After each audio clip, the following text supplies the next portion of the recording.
நீதிகளுக்கு எதிராக சாட்டை சுழலட்டும். மாநில கொள்கை பரப்பு செயலாளர் அன்பு தம்பி சாட்டை துரைமுருகன்.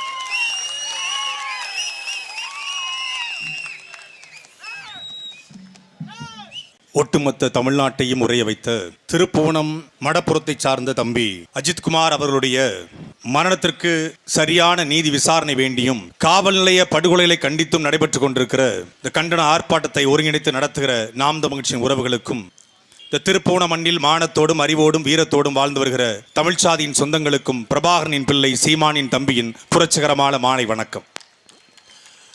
அஜித்குமார் அவர்களுடைய மரணத்திற்கு யார் காரணம், யாரை கைது செய்ய வேண்டும், யார் மீது நடவடிக்கை எடுக்க வேண்டும் என்று எல்லோரும் பேசினார்கள். இதுவரைக்கும் எத்தனையோ காவல் நிலைய மரணங்களை நாம் கேள்விப்பட்டிருக்கிறோம், செய்தியாக படித்திருக்கிறோம். கூடி நிற்கிற நமக்கு அஜித்குமாருடைய மரணம் எப்படி நிகழ்ந்தது என்று தெரியாது. ஏன்னா நம்ம பார்க்கல, சிசிடிவி எதுவும் இல்லை, வீடியோ காட்சிகள் இல்லை, நம்ம பார்க்கல. தம்பி அஜித்குமார் எப்படி சித்திரவதை செய்யப்பட்டிருப்பார் என்பதை அவருடைய பிரேத பரிசோதனையுடைய முடிவுகள் வெளிவந்தது. அதை பார்த்த நீதிபதி,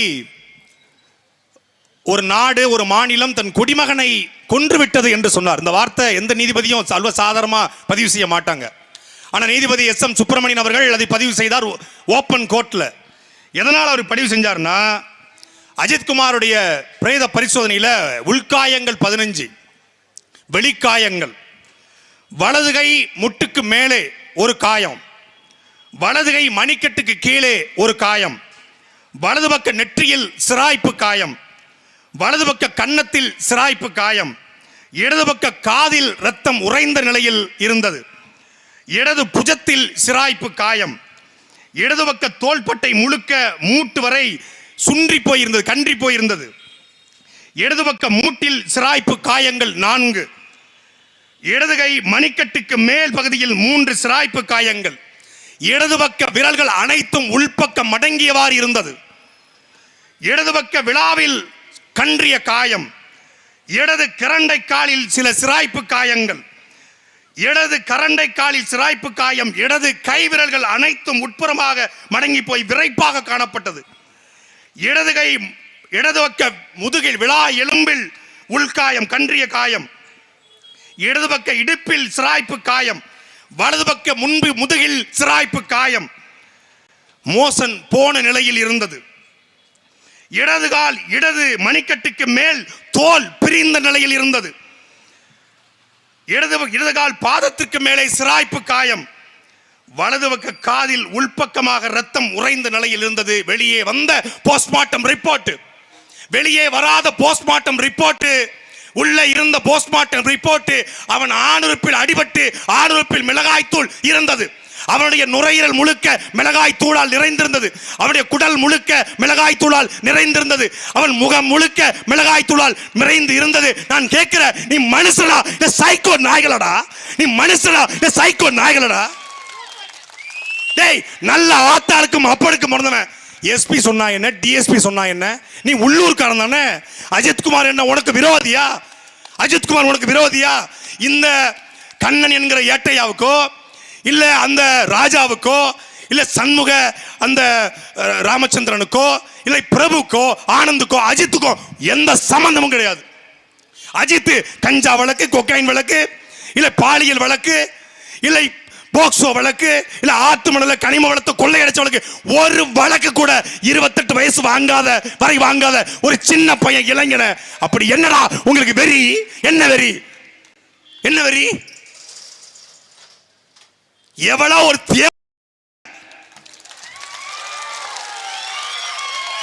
நிக்கித்தான் ஒருத்தி, எவ்வளோ ஒருத்தி கோயிலுக்கு வர்றா, ஆத்தாளோட கோயிலுக்கு வர்றா, வந்தவ நடந்த சொல்ற சத்தியம், கோயிலுக்கு வர்றா 11 மணிக்கு 27ஆம் தேதி. அவ ஆத்தாளுக்கு நடக்க முடியாதான், சிவகாமி கோவையில் இருக்கக்கூடிய தனியார் பாதுகாவலக்கூடிய தம்பி அஜித்குமார் கிட்ட அவ அணுகிறா. அவ ஆத்தாள உள்ள கூட்டு போனோம் வீல் சேர்ல வச்சு. இவன் 6000 ரூபாய் சம்பளத்துக்கு வேலை பார்க்கிற பையன் வீல் சேர்ல வச்சு கோயிலுக்குள்ள கூட்டு போறான். கூட்டு போயிட்டு வெளியே வர்றான். வெளியே வந்த உடனே எவ்வளவு தம்பின்னு கேட்கறா. 500 ரூபா கொடுங்க காட்டுன்றான். ஏய், நான் யார் தெரியுமா? என்கிட்ட போய் 500 ரூபா கொடுக்க கேட்குற? எனக்கு யாரெல்லாம் தெரியும் தெரியுமா? ஏக்கா கஷ்டப்பட்டு 1 மணி நேரம் நான் கூட்டு போயிருக்கிறேன். நாங்கள் 4-5 பேர் இருக்கிறோம் பசங்க. ஒரு 500 ரூபா கொடுக்குறதா? ஏய் என்கிட்ட திமிரா பேசுறியா? உன்னை என்ன பண்ணுறேன் பாரு அப்படின்னு பேசியிருக்கா.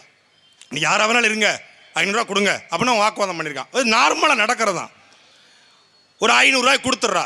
500 ரூபா வாங்கிட்டலாடா, உன்னை என்ன பண்ணுறேன் பாடுறா அடிக்கிறா. நேராக திருப்போணம் காவல் நிலையத்துக்கு வர்றா. வாய்மொழியா கம்ப்ளைண்ட். டேய் இந்த ஆட்சியில் என் மீதும் என் தம்பி இடுமானம் கார்த்திக் மீதும் எங்கன்னு சீமான் மீதும் சமூக வலைதளங்களில் எழுதப்பட்ட கேவலமான கருத்துக்களுக்கு திருச்சி, மதுரை, டிஜிபி, டிஐஜின்னு எத்தனை கம்ப்ளைண்ட் எழுதியிருப்போம். ஒரு விசாரணை இல்லை. வாய் மொழியா சொல்றாங்க, வாய் மொழியா சொல்லிட்டு போயிடுறாங்க. நேரம் எங்கிருந்து போன் வருது? இந்த நிக்கிதா டெல்லியில் இருக்கக்கூடிய ஒரு ஐஏஎஸ்க்கு அடைக்கிறா. டெல்லியில் இருக்கிற ஐஏஎஸ் நேர தலைமைச் செயலகத்துக்கு இன்னொரு ஐஏஎஸ்க்கு அடிக்கிறான்.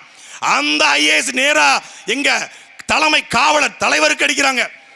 அந்த தலைமை காவல்துறை அதிகாரியிலிருந்து நேரா திருப்போணம் டிஎஸ்பிக்கு வருது.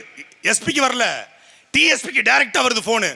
இப்போ ஸ்டாலின் நேரா கூப்பிட்டு பெரிய கருப்பன்ட்ட சொல்லாம இந்த ஊர்ல இருக்கிற கிளை செயலாட்ட கூப்பிட்டு, எப்பா இந்த மாதிரி உங்க ஊருக்கு நான் வர்றேன், நேரம் ஒரு 1000 கொடியை கட்டான். அவன் தாலியை வச்சு கூட கொடியை கட்டுவான்ல. அதே மாதிரில எவன் வீட்டு தாலியை அறுத்தாது கட்டுவான். அதே மாதிரி இந்த டிஎஸ்பியை உயரதிகாரியே பேசிட்டாரு அனுப்புடா. அவர் என்ன சொல்லிக்காரு? எப்பா மடப்புறம் பத்திரகாளியம்மன் கோயிலில் அஜித்னு ஒரு பையன் வேலை பார்க்குறான். அவன் வந்து 9 நகையை எடுத்துருக்கிறான். ரெக்கவரி பண்ணுங்கப்பா. இது அவ்வளோதான், 20 செகண்ட் தான் காலு. ரெக்கவரி பண்ணுங்கப்பா. ரெக்கவரி எப்படி பண்ணுறது? நேராக ஸ்பெஷல் டீம் வருது. மானாமதுரை டிஎஸ்பி சண்முக சுந்தரம் தலைமையிலான ஸ்பெஷல் டீம், அங்கீகரிக்கப்படாத அன்அஃபிஷியல் ஸ்பெஷல் டீம் வருது. அதில் பொதுவாக ஒரு ஸ்பெஷல் டீமுக்கு ஒரு இன்ஸ்பெக்டர் இருக்கணும், ஒரு எஸ்ஐ இருக்கணும், ஒரு எஸ்எஸ்ஐ இருக்கணும், அப்புறம் ஏட்டு இருக்கணும், ஒரு காவலர் இருக்கணும். ஆனால் மொத்த பேரும் போலீஸ். அதில் ஒருத்த மட்டும் ஏட்டு, கண்ணை மட்டும் ஏட்டு. கண்ணன் தலைமையேற்று வாரான். 5 பேர் உள்ள இருக்கானுங்க. ராமச்சந்திரங்கிற ஒரு காவலர் வண்டியை ஓட்டுறான். நேராக வந்து எங்கே பண்ணுறான்? மடப்புறம் மடப்புறம் கோவிலில் இருக்கக்கூடிய அந்த அறநிலைத்துறை ஹெச்ஆர்என்சி அதிகாரிகிட்ட இந்த மாதிரி அஜித்குமார் ஒரு பையன் வேலை பார்க்குறான்னா அவங்க கூட்டுவாங்க, ஸ்டேஷனுக்கு கூட்டுவாங்க. ஸ்டேஷனுக்கு கொண்டு வராங்க. ஸ்டேஷனில் வந்து நேராக இந்த தனிப்படையில் ஒப்புறாங்க. 27ஆம் தேதி மாலை 7 மணிக்கு ஒப்படைக்கப்படுறான். 27ஆம் தேதி மாலையிலேருந்து நேராக கால்நடை மருத்துவமனை பக்கத்தில் வச்சு அங்கே வச்சு அடிக்கிறானுங்க. அப்புறம் கம்மா பக்கத்தில் வச்சு அடிக்கிறானுங்க. அப்புறம் ஒரு ஆதி திராவிடருடைய ஹாஸ்டல் அங்கே வச்சு அடிக்கிறானுங்க. தொடர்ச்சி அடிக்கிறானுங்க. அவன் மட்டும் இல்லை, அவன் தம்பி நவீன்குமார் கூட ஒரு 3 பேர் 5 பேரை சேர்த்து வச்சு அடிக்கிறான். அடிச்சுட்டே இருக்கிறான். வழி தாங்கலை. ஒரு நாள் இரவு முழுக்க தண்ணீர் கொடுக்காம உணவு கொடுக்காம அடித்து கொண்டிருக்காம. வழி தாங்க முடியல. எல்லாமே ஆள் நடமாட்டம் இல்லாத பகுதியா இருக்கு. கோவிலுக்கு போனா ஹெச்ஆர்என்சி அதிகாரிகள் இருப்பாங்க, பக்தர்கள் இருப்பாங்க, பூசாரிமார்கள் இருப்பாங்க. நம்மளை பார்த்து காப்பாத்திடுவாங்க, பத்திரகாளி நம்மளை காப்பாத்திடுவா அப்படின்னு எப்படியாவது சொந்தக்காரன் இருப்பான்டா, எவனாவது ஒருத்தன் பாத்துருவான்டா அப்படின்னு. ஐயா நான் தான் என் நகை எடுத்தேன், கோயிலுக்கு கூட்டு போங்கய்யா, நான் காட்டிடுறேன்யா அப்படின்னு இருக்கான். வாடா இப்ப வழிக்கு வந்தியா வாடா. போலீஸ்காரன் எப்படி பேசுவான்? வாயை திறந்தாலே தேனா மூணா திராவிடம்லாம் வாயில வரும். பேசியிருக்கான், கிட்ட கட்ட வார்த்தையில பேசுறான். கூட்டு போறான். நேராக மடப்புறத்தில் வச்சு திருப்பி ஆரம்பிக்கிறாங்க. எங்கடா வச்சிருக்க நகையை? ஐயா நான் தெரியாம சொல்லிட்டேங்க, யாராவது காப்பாற்றுவாங்கன்னு சொன்ன நகையை நான் எடுக்கலன்றான். திருப்பி தான் அந்த மடப்புறம் பத்திரகாளி அம்மன் வேண்டியதையெல்லாம் தருவாள் என்று சொல்லுகிற, கேட்டதையெல்லாம் தருவாள் என்று சொல்லுகிற அந்த பத்திரகாளியோட பின்னாடி வச்சு அவனை எவ்வளவு ஒருத்தன் வந்து 2 பேர் படுக்க போட்டு 2 பேர் தடிமாட்டு பயலுக காலில் ஏறி நின்றுருக்கான். ஒருத்தன் தலையில ஏறி மிதிச்சிருக்காங்க. அதனால காலில் ரத்தங்க. தலையில ஏறி மிதிச்சிருக்கான். ஆணுறுப்பு வெதர்ல எட்டி மிதிச்சிருக்கிறான். செதஞ்சிட்டான். ஒரு மனிதனுக்கு எங்க அண்ணன் கூட யாரும் சொன்னாங்க, டேய் கூலிப்படை கொலை பண்ணா கூட ஒரே வெட்டில் கொண்டுறான்டா. டே கூலிப்படை விட அயோக்கிய நாய்கள்ரா நீங்க. உங்களுக்கு எல்லாம் தூக்கில போடணும் உங்களெல்லாம். நாங்கள் மரண தண்டனைக்கு எதிரானவர்கள். ஆனால் இந்த நாய்கள் ஒருத்தன் ராமச்சந்திரன், கண்ணன், ராஜா, பிரபு, ஆனந்த், இந்த சங்கர, ராமசுப்ரம் ஒரு பயலை விடக்கூடாது. ஒரு பயலை நீங்க விட்டாலும் நாங்க வந்து செய்வோம்டா. கொலை வெறியில இருக்கும்ல, கொலை வெறியில உங்க மேல. யாரா நீங்க காக்கி சட்டையும் பேண்டும் போட்டு பெல்ட்டும் போட்டா பெரிய புடுங்கியாடா அப்பாவிகளை. டேய்